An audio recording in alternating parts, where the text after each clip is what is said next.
So my name is Andre. I'm an education engineer and I work for SolidWorks in the UK as the Professor.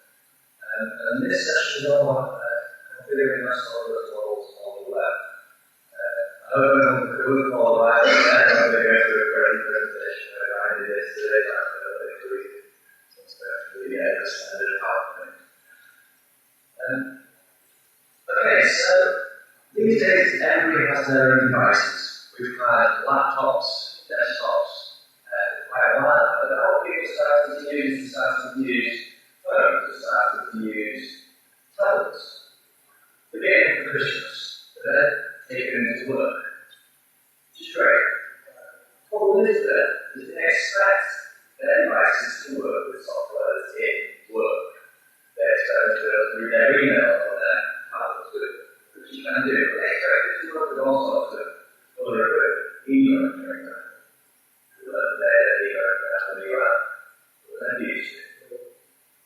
So this creates a problem for companies. Their employees want to use their devices in their workplace. So you, as companies, have to think about what software you need to get in-house so that your employees, you guys yourselves, can use that software with those devices. There's problems that are happening now. People have all sorts of devices, Android, Apple, Windows. There's not one particular application, but one particular device that's strong in that marketplace. So you need a plan for all of them. I've actually got a short video that I just want to show you. I'll probably explain it a little bit better than I can. I can find it.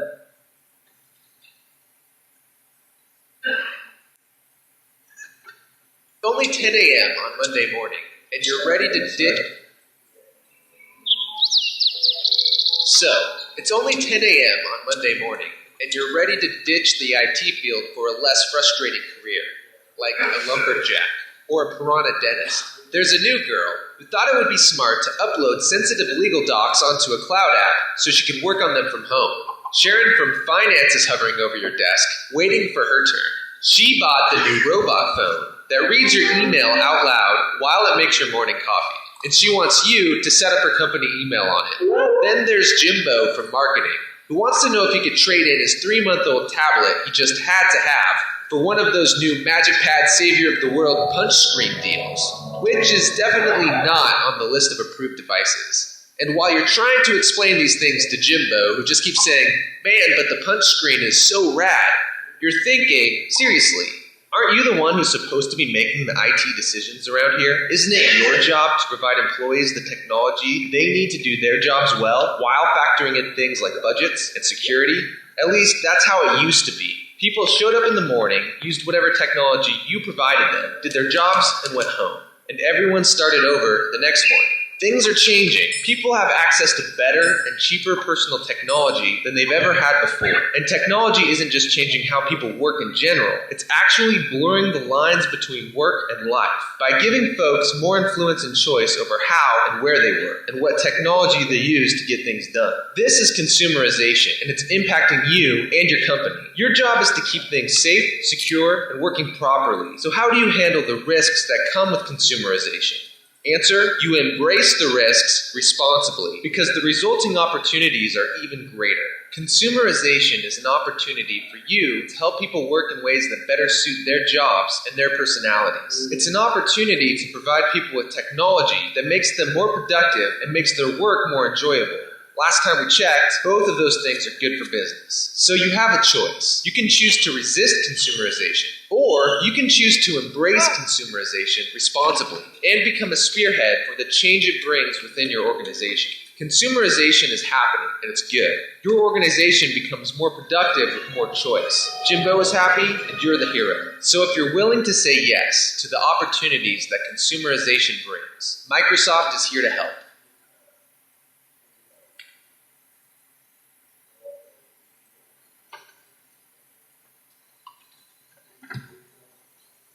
So as I was saying, there's a video saying, you need to start thinking what sort of software you guys are in-house. You can use across all these different devices. So there's lots of people also also, because lots of people using these different devices, they also use different web browsers. Google Chrome, Firefox, Explorer, Safari, as well as all the rest. Are using the greens, some of them might have all that one. Some of them might have a special user Windows, so they'll do kind of technology. Some people might work with certain software, CRM, people choose their own browsers depending on what their needs are. So you need software that can work with different browsers. So if I can move between different browsers and different devices, so you think about that verification with the different devices that can not very consistent with different web browsers is huge. And again, you need to start thinking about total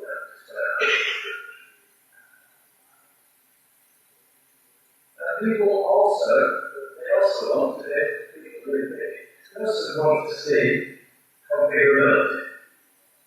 The way that the Mac is moving, now it's moving away from mass production. People want customized products.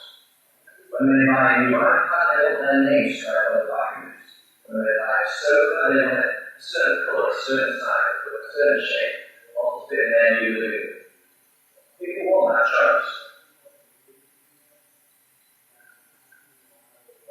The next thing that people want is they want to be able to pick something up, they want to be able to see something, they want to be able to tangible, they want to smell it, taste it, see what it looks like. Well, again, the way that people are shopping now online is when they're shopping online, they're not going to have to shop anymore, they're not picking up the device and having a look at it. And especially now, it's just actually that they're using on that tablet. That's what they have it. So the next best thing is to show them something that is their customized product. That's the only thing you can do when using an online device. You can show them something that you can sell it, push it. So showing them a 3D model is the next best thing. So some people use animated GIFs, people like to rotate or inside or confirm it. That's just doesn't apply to consumer products like that, it also applies to engineering products. So for example, if there are seals that have been used, manufacture seals for certain devices, they can manufacture the bombs. We're going to have hundreds of versions of those seals, but manufacturer has no idea what we're trying to get hold of. So we need to see what they buy before I buy it. 3D on the web is the best way to do that.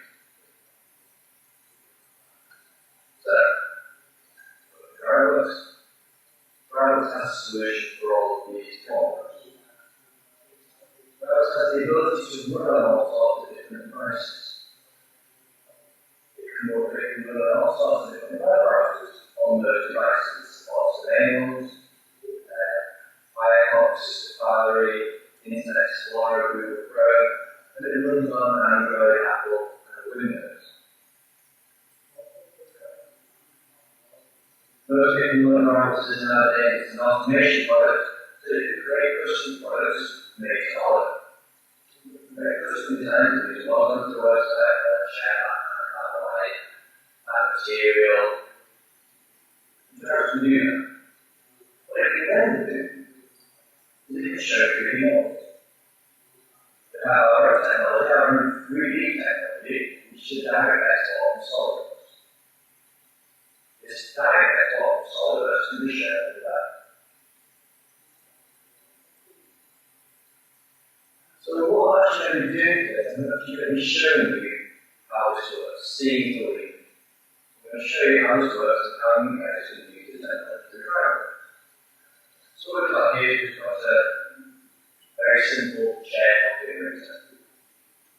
We're going to look at how we can customize this form and SolidWorks and publish it to the web so that the users can log on and have a look at what sort of stuff they want. We're going to look at change appearances. We're going to look at swapping components out. We're going to get everything.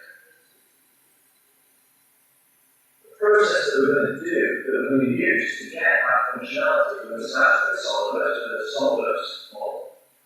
But then we're going to export that file as a direct 3D file using that thing, which is provided by Revit. It's how they work. export the file as a dry 3D file, which we can then choose to open up in our own module called SolidWorks 3D Work. And we can manipulate that file inside SolidWorks. So we can set it from SolidWorks. But then look at how we can configure that file inside SolidWorks, so we can swap parts out, change periods, change materials. And generally, give the user more feedback on what actually is what he or she actually purchased. So we're going to have a look at it. Start off with a little bit on a desktop or laptop, and then we'll look at some more interesting things. So let's look at it.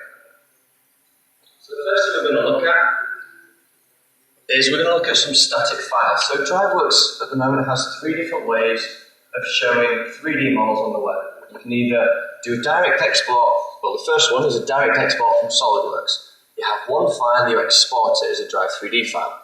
You can then use that file on your phone. So let's have a look at how we can do that.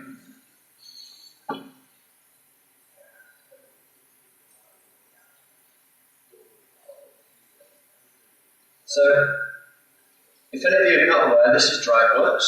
I'm not going to be going too into detail into the functionality of DriveWorks. I'm purely going to be showing you how you can use this to make customizable products and then display them on the web.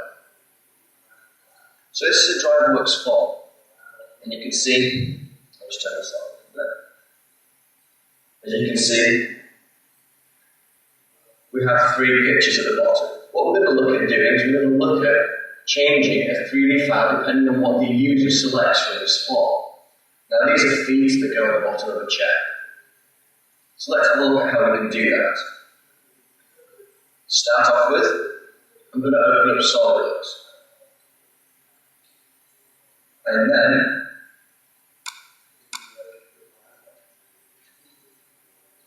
going to open up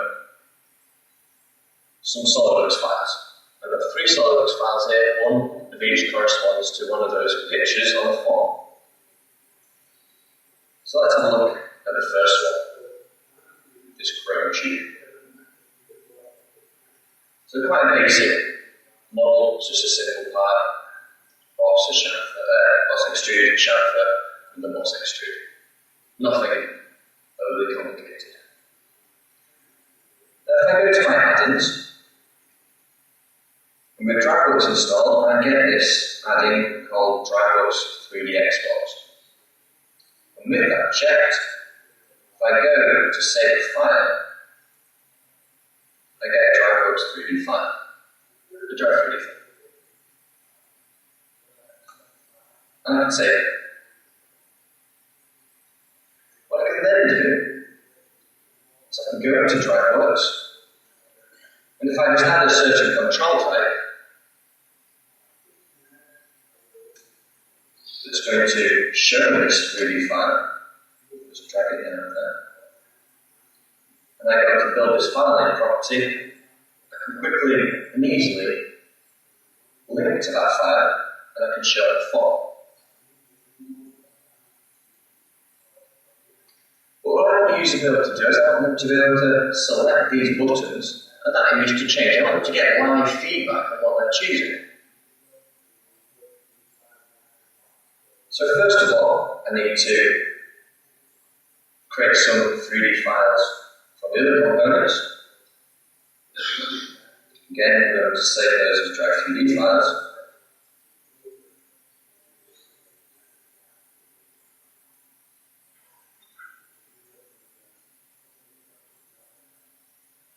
So if I have a look at that folder, then we can see those 3 Drive 3D files with a different icon. And then what I can do is if I just adapt this rule slightly, adapt this location of these files.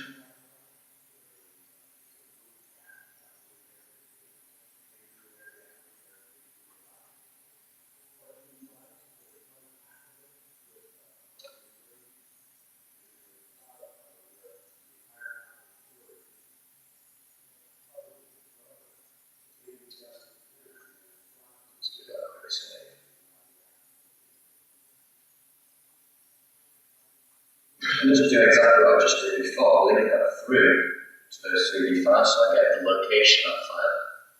And then using the intelligent rules builder inside DriveWorks, what I can do is I can just build a string, and link that through to whichever option the user chooses on the form. As I said, I'm not going to delve too much into the functionality of DriveWorks, but that's fairly simple stuff to do inside DriveWorks. So when I then go into this test, I can select these buttons and I can see a different 3D file on the web.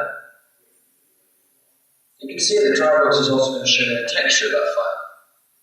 Again, just to help the user get feedback on what they've chosen or what they're about to purchase.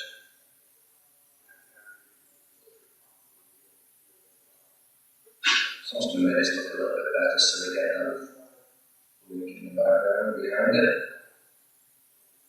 And we can see that there.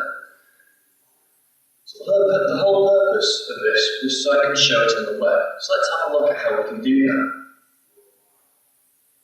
So inside DriveWorks Pro Administrator, there's a piece of functionality, and this is known as Personal Web Edition. The point of this functionality is to give the user an indication of what their DriveWorks forms are going to look like on the web before they actually commit to publishing it out. So I get asked to log in, to start my specification, and we can see that inside Google Chrome, I have the option to change a file and show it in 3D in a web browser. Now I'm just using Google Chrome because that's my favourite web browser. Take your fancy. DriveWorks supports the main web browsers, and the way that it actually renders a file on the web is either using what's known as WebGL inside Google Chrome or Microsoft Silverlight, which you can find inside IE and Firefox.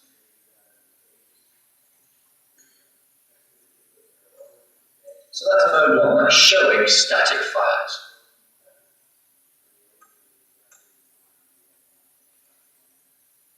Let's have a look at mode 2 of 3. So this is all about model manipulation. So this is about a user not only choosing what sort of model they want, but then being able to manipulate that model in some way, shape or form. And we're going to do this independently of SolidWorks. So we're going to look at some pre-existing 3D files, we're going to look at how we can swap out some components, and how we can configure change appearances. So again, if I go back into DriveWorks, it just so happens I have the form set up in there, which I'm going to be able to add another 3D control to. So the model we're actually going to use for mode 2 is actually going to be the whole assembly, the chair. So I'm going to do is just open up the chair assembly inside SolidWorks. And we can see that there. Again, a very simple assembly. A few parts in there, a few feet, back supports and arms, 2 cushions. You'll notice there's some textures on the SolidWorks components. And we'll see how we can utilize those inside DriveWorks. So what I'm going to do, again, just following the same process, I'm going to save that as a Drive 3D file. I'm just going to put it in the Drive 3D models folder.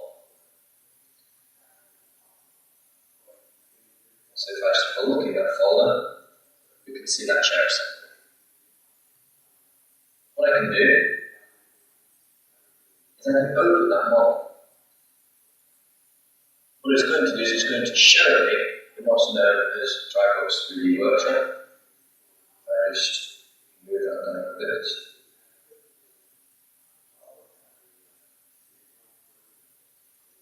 There we go, so you can see that there. Again, we can spin it around in here. You can see the textures appear on the models.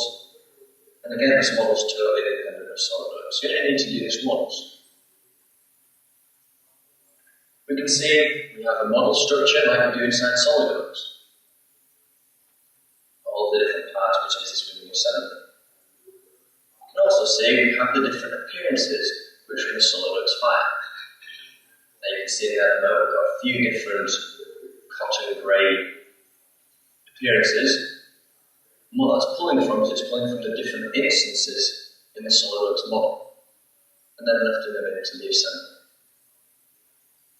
Now, if we wanted to, we can quite easily remove some of those and assign it to one so we have a clean model. So that's what I'm going to do. I'm going to delete some of these appearances, and once you delete an appearance inside DriveWorks, you get the option to assign another appearance to it. So you're actually just cleaning up your model without losing any information.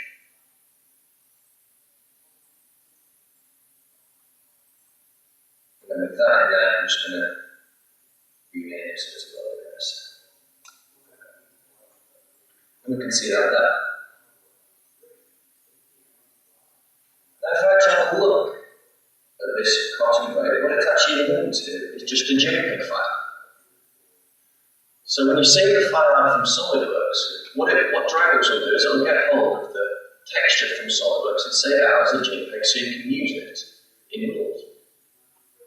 So you don't have to go hunting around creating your own texture files. You can literally just export a file from SolidWorks and use its appearance.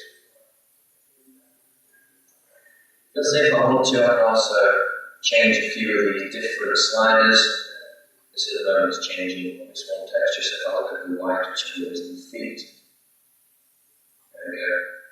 We can change a few of these sliders, maybe make it transparent, which looks quite cool. And you can do all this with inside DriveWorks. And better, you can actually control it using a rule on the web. So we have that one texture in there. And what I want to be able to do is I want to be able to swap that texture out for other textures. So I'm going to create some more textures in my assembly. So I'm just going to add a new appearance and call this one cotton blue.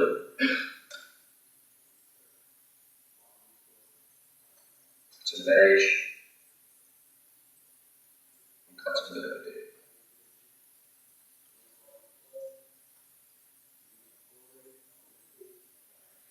And you can see by default it sounds just a blank appearance to that. If I want to have a look at what that appearance looks like, I would select this model here and just change its appearance. So we set it to cotton beige, we can have a look at that. Okay, if we wanted to, we can go through and change its appearance. What we actually want to do is assign the texture. What I've already got is I've got some JPEGs and I've got some appearances. I'm literally just going to link them through to the JPEG. So at the moment we're in this cotton beige. So open that. Do the same thing for the cotton blue.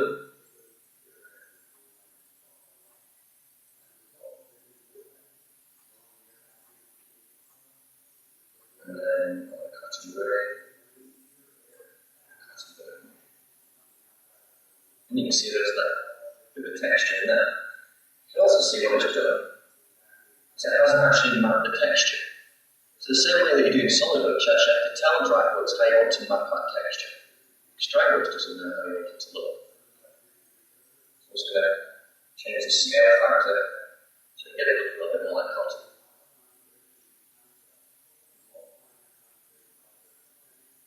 Same thing for the beige.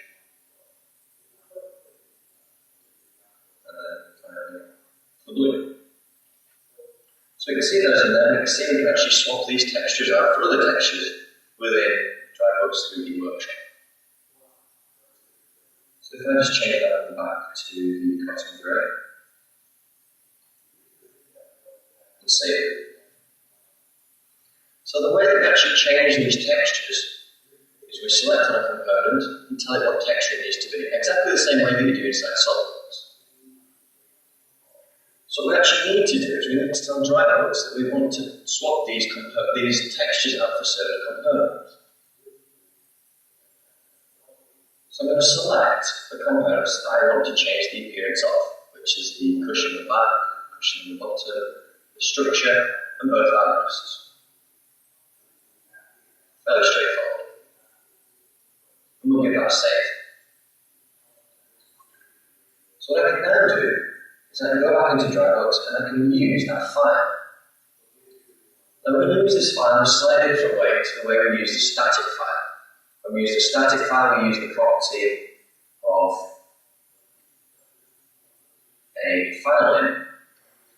When you actually want to control appearances and swap out components, you need to use a document. So let's have a look at how we actually set that up. So, go to stage 4, we're going to add a document. The document we're going to add is the driverless 3D file. We're going to give it a name. We're going to call it chairs now. And then next, then it's going to ask us to find the file we actually want to use. So you can see all the way through, it's actually giving you an indication of what it needs to do. It's using a wizard-like setup approach so that you can get your model set up as quickly as possible. So what we're going to do is link it through to the chair assembly.drive3d. And we're going to hit open and then select finish. Once it's in here, you can see we have those models that we captured earlier on. If any of you are familiar with DriveWorks and how to capture SolidWorks models, we've followed exactly the same process. You can see once you have this model inside the document, we have properties for that model. Now, Drive3D files in DriveWorks 3D Workshop is not a CAD file as a SolidWorks. It's not a CAD product like SolidWorks. It doesn't change geometry. We're not trying to mimic SolidWorks behavior. What we are doing is allowing you the ability to change appearances and textures, make little small changes to your Drive3D files. So you can see we have those there. Now, if you remember the name of the appearance we were changing was either cotton blue, cotton beige, cotton burgundy, or cotton grey. And those exist within inside the assembly, the Drive3D assembly that we've just captured. Now, all we need to do to tell DriveWorks that we actually want to swap those appearances out is literally just pass it the name of the appearance that we want to change it to. It's pretty straightforward. Now, it just so happens that I have full controls on my user form. I have the name cotton blue, cotton burgundy, cotton grey, and cotton beige. So all I need to do is link the value coming back from those controls to that appearance, and it'll work. So this appearance property, again, I'm just going to go in there and build a rule. Filter my controls so it shows certain form, and link it through to the control value. And because I want to change them all at the same time, I don't want to create an ugly looking chair with a cotton blue cushion and a cotton beige armrest and a cotton grey back. So it can look very nice. I need to change them all at once. So I'm going to copy that rule and I'm going to paste it between the different ones.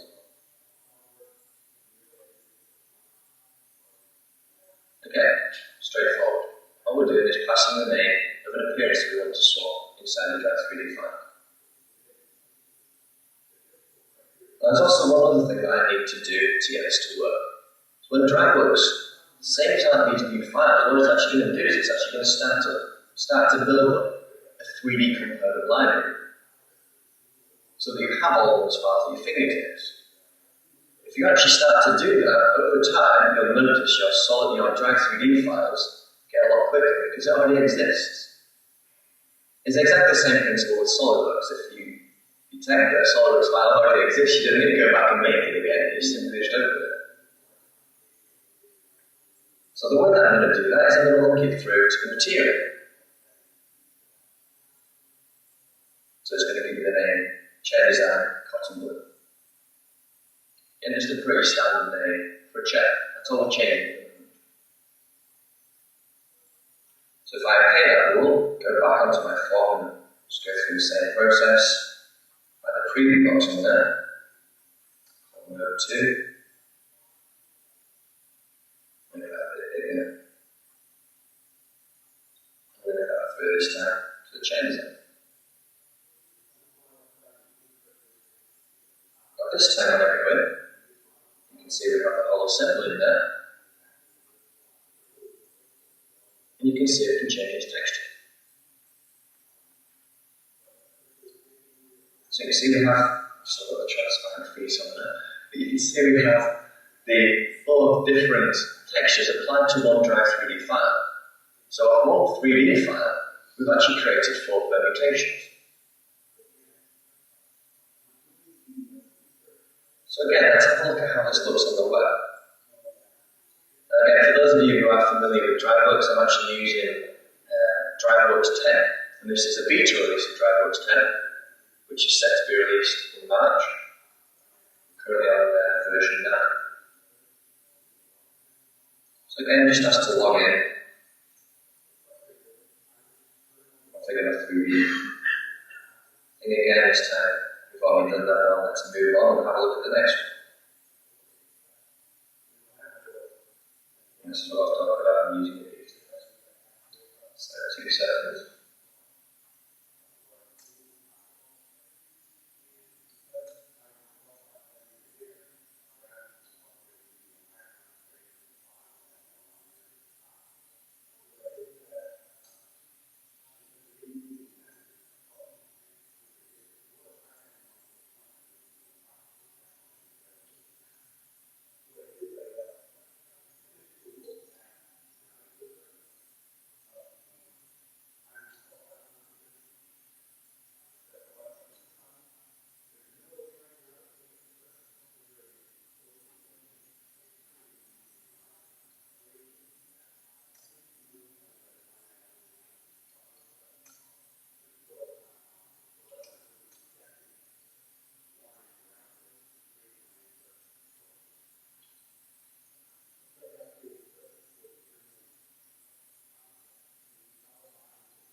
There we go. So it's showing that 3D file on the web, and it's changing that appearance. And what you actually see is you actually see it loading it incrementally. So there's a very good reason for why it's doing this.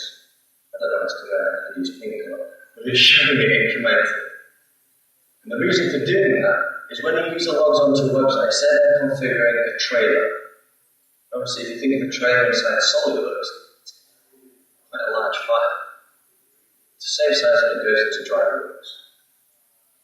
So when you're actually loading that on the web page, depending on how fast your internet connection is, it might take a while to open that file. So what SolidWorks does is it sits there and it waits for that file to load to get progress bar at the bottom left. What DriveWorks does is it will actually show that model incrementally loading, so you're going to see the axle, the wheels, the side of the body, the build, the lights, all appearing as time goes on. It's to give the user feedback that something is actually loading, that something's actually going on, without nothing happening, at which point they lose interest and navigate away from the page. So we can see that there.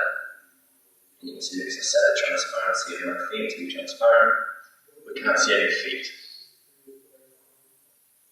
So again, as I said, 4 permutations of a model, all based off OneDrive 3D file. So that's how we change appearances. Let's have a look at how we can swap files in and out. So if we first just go back to the Drive 3D file, I'll change that white back from the transparent.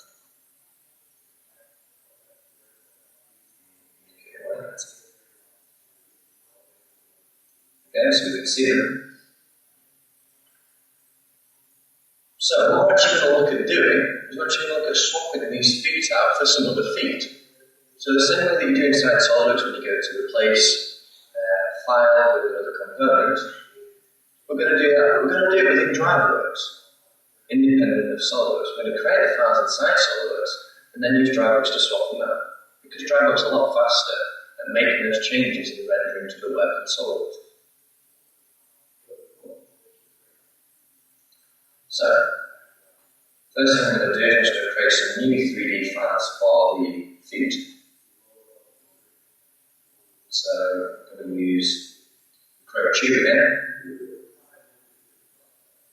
Again, just save that as a general 3D file.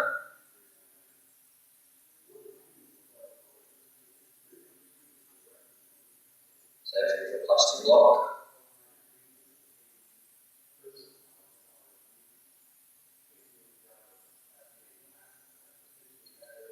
And then finally, also is the wall down.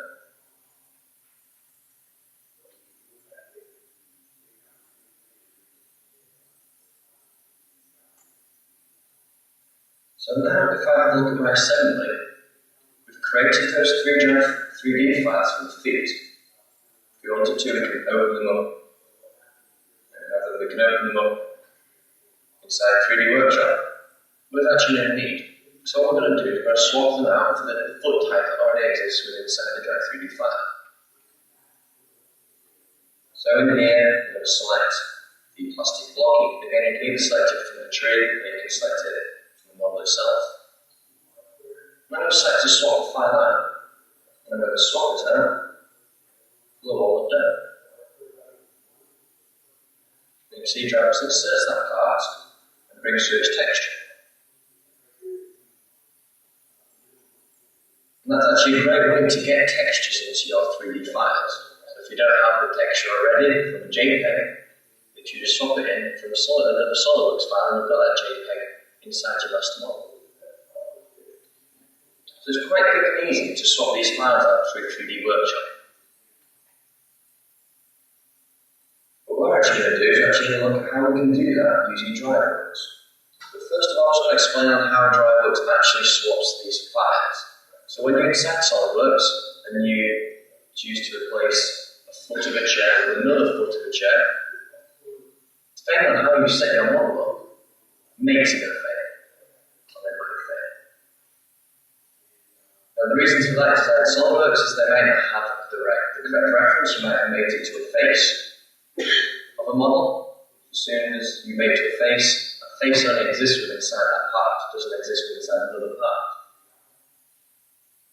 So there's one recommendation: if you ever swap your files inside SolidWorks, try to use reference geometry, try to use planes and axes, because they're always the same. The way that DriveWorks does it is slightly different, because it doesn't have that information from SolidWorks. It has no concept of mates, which have been created inside SolidWorks. So what the DriveWorks has to do is using the origin, and using the X, Y, and Z lines of direction.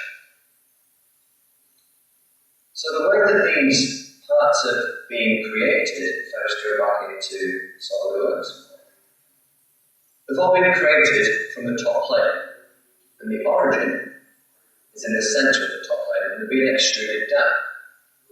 So the X, Y, and Z coordinates can be worked out from that.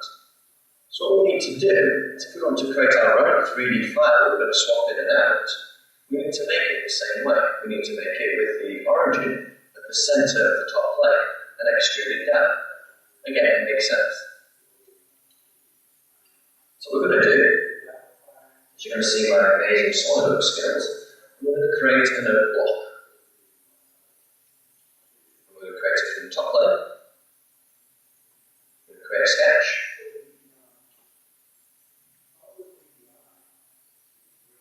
I apologize for my units. Do this in millimeters. Make it 60 by 60. And extrude it down. 60. So there we have a very complicated block. I want this block to have an appearance. So I can either assign an material, or I can choose grab hold of an appearance with appearances. I'm going to make it open.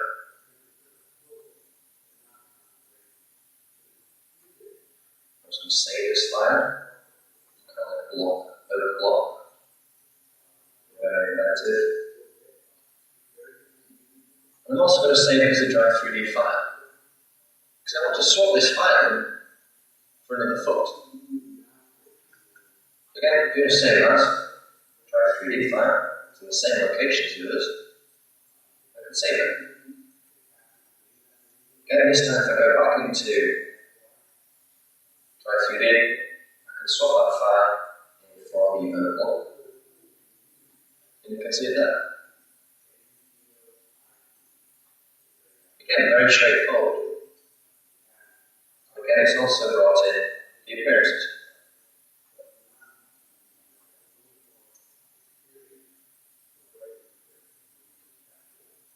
So just to keep our files as clean as possible, because when swapping files, the appearances doesn't need to be inside the master assembly, it can exist within the part.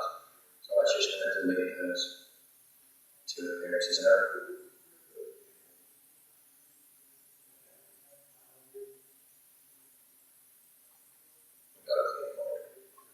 Okay, so the way that I was actually again just swapping those files out, I was selecting on the component and selecting that one to swap it. Exactly the same way that we were doing with the appearances, we were selecting what component we wanted and what appearance it had. So in order to use this functionality within DriveWorks, we need to tell DriveWorks that we want to control these parts. So check.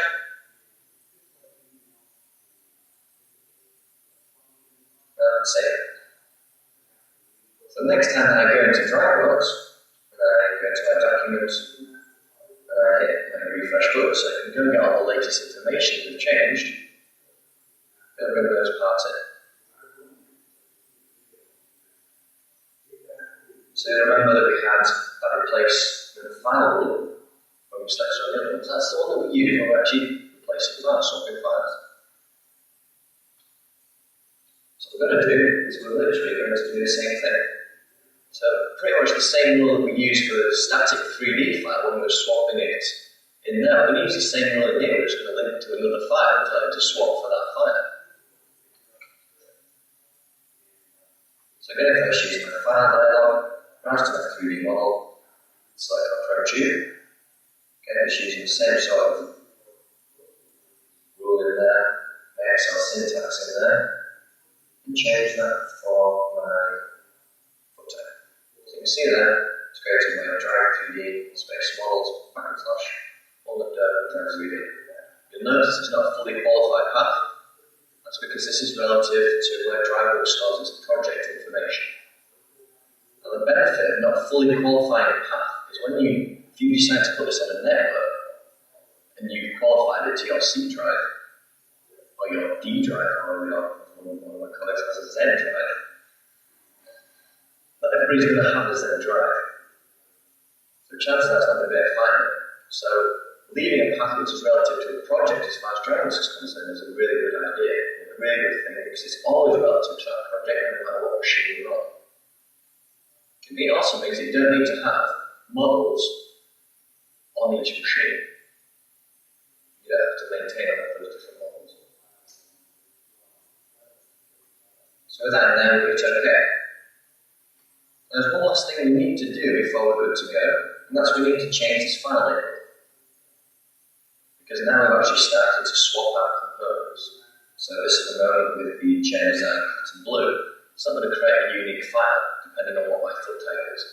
I might select I want the cotton blue once, and then say I want the block file, which point it's going to just create a cotton blue dry 3D file. So next time I change it for a plastic block file, it's not going to do anything because it's detected that that file already exists. Exactly the same way inside SolidWorks. So again, all we need to do is just insert a control value of all of them. Just because that's the name of the controller, it's going to tell me what file I'm swapping.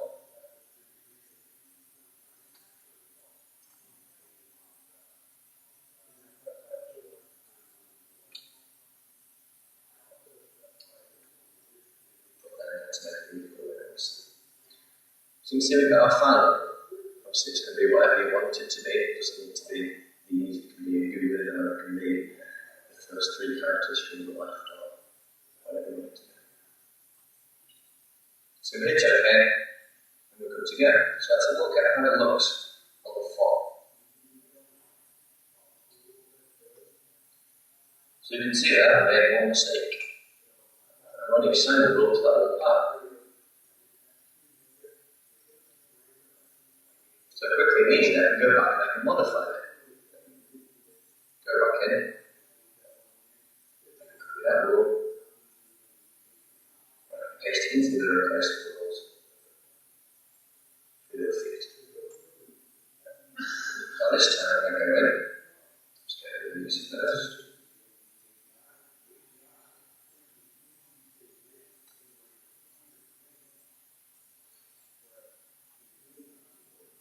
This time you can see we're swapping all these feet. Again, depending on which control option I select, depends on which one it's going to bring in. There's the last one that we need to create. We need to put a node block on there, because we've just added that in. I don't have a control type for that. So I'm just going to add another.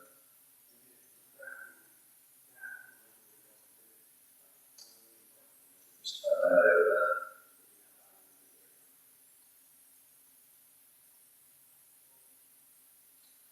Now the way that I've set my rule up is it's learning as it's going along. I actually don't need to go back and change anything.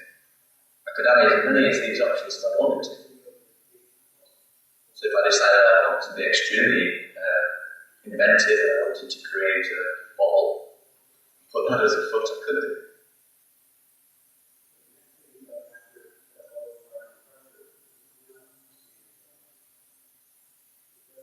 Let's bring that control just so we can see it. Go all the way through, change these parts, and also change the appearance. So again, let's have a look at what this looks like on the web.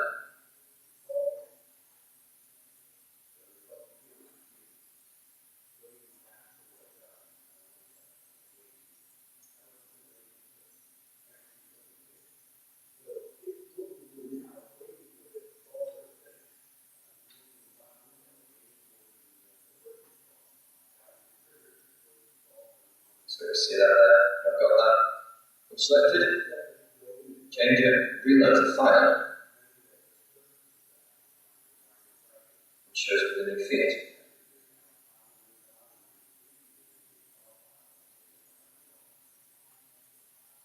It's easy as that, just set that up in 20 minutes. It didn't take me long at all. But we have now, what's that, 16 permutations from one assembly file and 4 models, 4 feet. So it's very quickly to start building up different component libraries, all of a couple of files, without actually going in and making those files manually yourself. You get DriveWorks to do it for you. I could have got in, there's only 16 permutations, I could have created all 16 inside SolidWorks. It would have taken me that long. But this is just 16. What about if you got 1600 permutations? It's going to take you a long time to do that inside SolidWorks. What we've just done is create that very simply and quickly through DriveWorks and through the use of rules. And then we've shown it on the web page.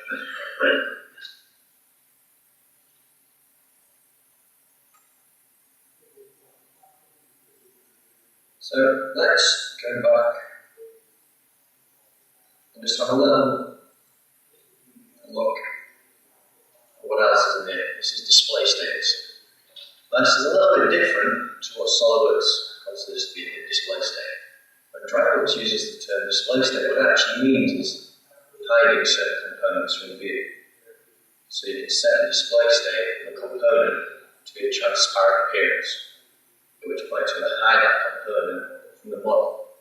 And that's actually the way they do it inside DriveWorks. You change its transparency to be fully transparent, and then DriveWorks then knows that you don't want to show that component, so it's not going to load that component on the web page. It's going to actually save you uploading that file each time a user logs onto your website.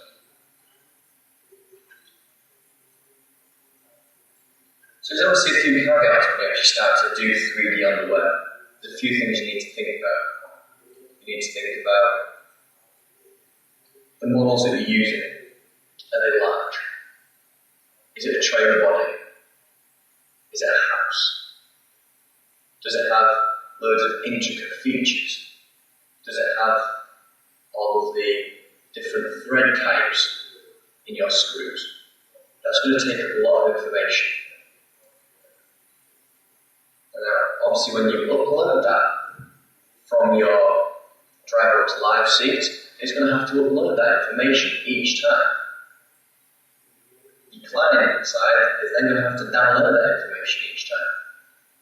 So you need to actually start to think about how big your SolidWorks and Drive3D files are, so that people can actually use them. There's no getting away from that. Internet speeds are still pretty slow, especially when you're trying to transfer large models.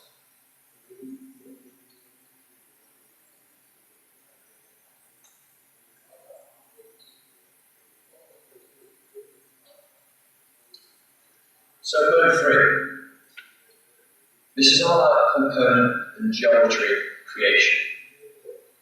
So we've had a look at using static files, how we can link form controls through to pick up on a certain file type in a folder and show that model on a DriveWorks form or on a web page.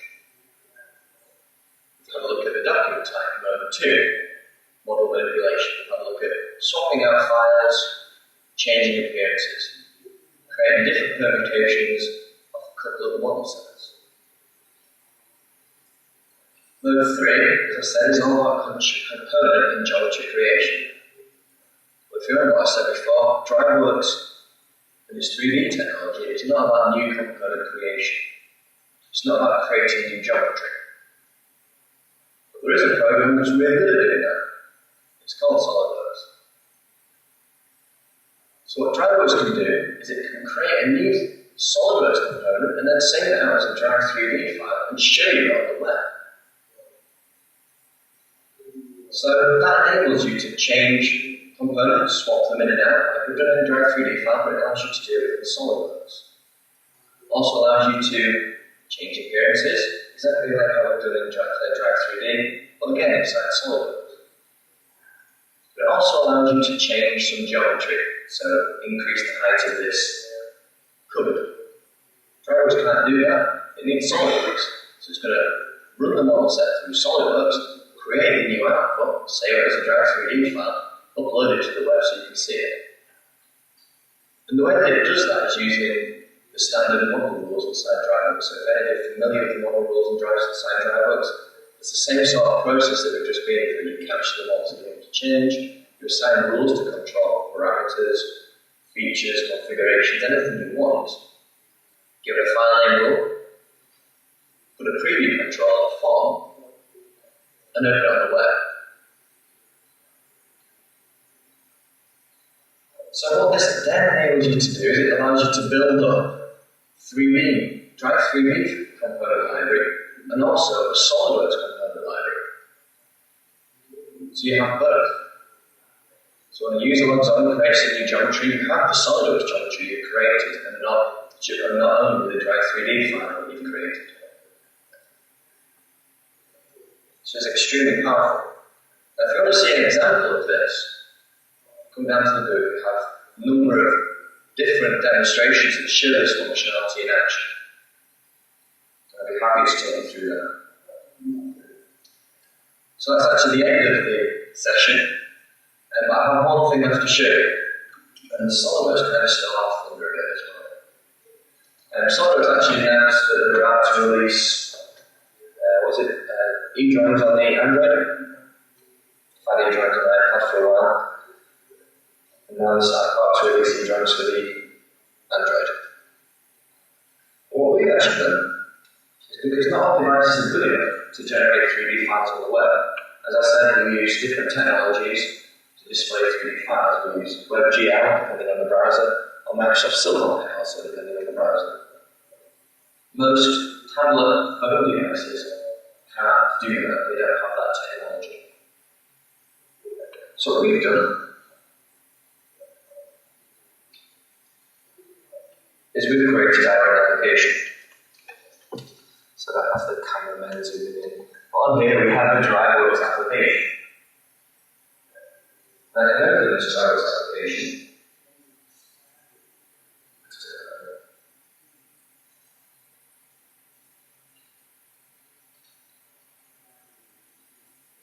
and I've created a model. And this is running on an Android device. We also have the same application available on Windows devices, as well as Apple devices. It all uses the same type of technology.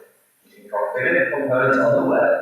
If your device isn't going to show you on the web, what it can do is it will give you a link in the web page to download that file and show it on your tablet or even on your phone.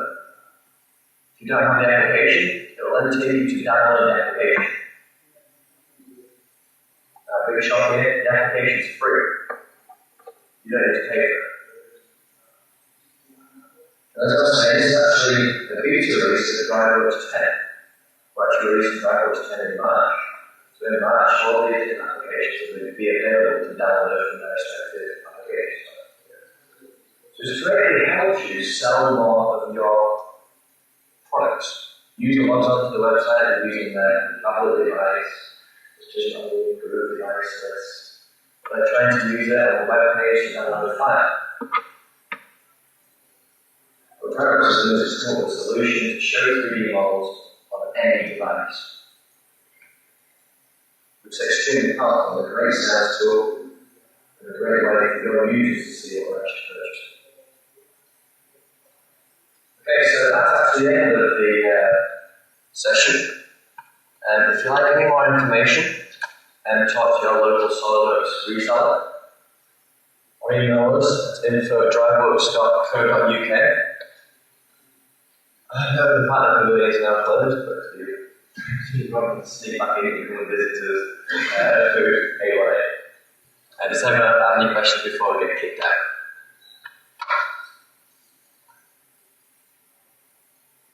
No? Cool. Thank you very much.